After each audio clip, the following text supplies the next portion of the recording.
Ако бугарите не влезат во уставот, Македонија нема да мрдне ниту педа кон Европската унија.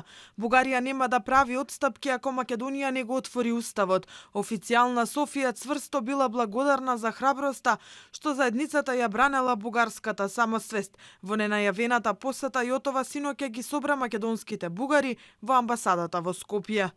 Ако бугарите не бидат запишани во уставот, ви велам, нема да има ниту педа напредок во преговорите на Северна Македонија за европско членство, нема да има меѓувладина конференција, нема да има извештај од страна на Европската комисија и мисијата на Европска комисија, со кои ќе се почнат вистинските преговори. Јотова откри бугари на Косово. 15.000 жители броела бугарската заедница таму, а населението живеело во општините Драгаш, каде што била застапена во 20 села, Призрен во 19 села, Ораховац и Штрпце, каде во 10 села имало етнички бугари. Освен во Македонија, целта на источниот сосед е и бугарското малцинство во Косово да добие официјален статус на заедница.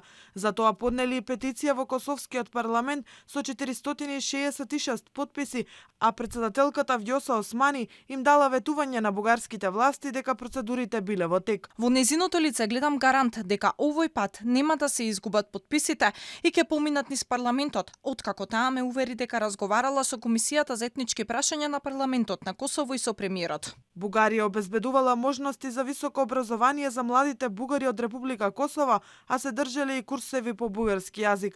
Намерата на бугарската држава било да се отворат и викенд училишта во поголемите градови за малцинството да го изучува бугарскиот јазик и да се зачуваат традициите и културата.